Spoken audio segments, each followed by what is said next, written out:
Halo Fitness Mania, terima kasih atas pertanyaannya. On season, off season. Kadang-kadang secara cerdas kita mendefinisikan sebagai on season, artinya season dalam arti apa? Kalau biasanya di fitness kita bilang season itu dalam arti season kompetisi. Jadi on season adalah pada saat dimana kita berfokus pada sebuah kompetisi. Jadi mempersiapkan diri kita untuk sebuah kompetisi. Makanya kenapa disebut dengan namanya pre-contest season namanya ya. On season kadang-kadang dikenal sebagai pre-contest season.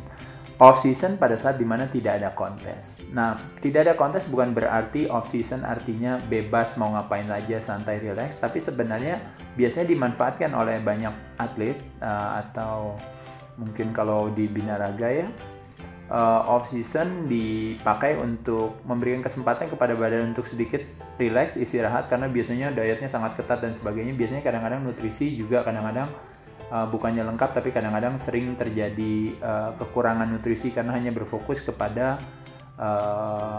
penampilan secara visual, tanpa kadang-kadang sering orang mengindahkan untuk tetap gimana caranya menjaga kualitas kesehatan yang baik. Makanya kenapa bagi saya justru tantangannya adalah pada saat pre-contest sebenarnya harusnya tetap dengan menjaga rambu-rambu kesehatan, tapi kita mau kadar lemaknya serendah mungkin gitu ya. Ya mungkin apalagi kalau bagi kebanyakan atlet kadar lemaknya bisa sampai 5% ya, bahkan ada yang di bawah 5%.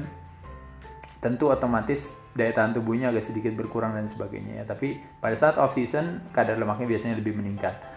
Tapi ketika kadar lemaknya meningkat, tenaganya biasanya lebih besar, kita berusaha untuk take advantage situasi itu dengan cara apa? Yaitu dengan cara tenaga yang besar harus disalurkan kepada latihan yang lebih berat. Karena yang sering terjadi pada saat off season justru latihannya tidak seberat pada saat on season, padahal tenaganya lebih besar daripada pada saat on season. Jadi perbedaannya di sana. Jadi on season dan off season biasanya relate-nya hubungannya ke pertandingan.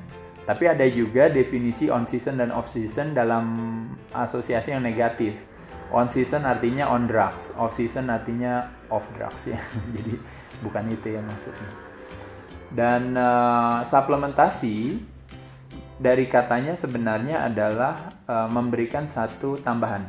Jadi suplementasi adalah additionalnya. Yang utamanya adalah makanan sehari-hari. Kalau kita berbicara salah satu daripada tambahan suplemen protein bisa dalam berbagai bentuk, bisa dalam bentuk bubuk, bisa dalam bentuk tablet, bisa dalam bentuk kapsul, bisa dalam bentuk cairan dan sebagainya ya. Salah satunya sumber tambahan suplementasi protein adalah yang paling populer adalah whey protein. Whey protein bisa dikonsumsikan siapa? Sebenarnya bisa dikonsumsikan siapa saja, termasuk remaja, misalnya kayak tadi umurnya baru 14 tahun dan sebagainya. Saya rasa sebenarnya nggak ada masalah ya. Kombinasi sumber protein termasuk dari whey protein nggak ada masalah ya. Kombinasi dari makanan sehari-hari, dari hewani, dari nabati, termasuk dari whey protein juga nggak ada masalah ya.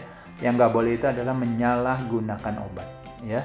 Jadi selama suplemen, tambahan protein, multivitamin, mineral, tambahan vitamin A sampai Z dan sebagainya, saya rasa itu satu hal yang baik adanya ya. Biasanya konsumsikan suplemen sesuai dengan kebutuhan, sesuai dengan yang dianjurkan takarannya, dan juga tidak dijadikan sebagai solusi tapi dijadikan sebagai additional, tambahan ya. Jadi suplemen memberikan kemudahan tapi bukan yang utama. Saya ucapkan terima kasih buat Fitness Mania. Kirimkan saran dan masukan kepada kami dengan senang hati, kami menerima dan menjawabnya. Dan jangan lupa untuk subscribe. Saya ucapkan terima kasih.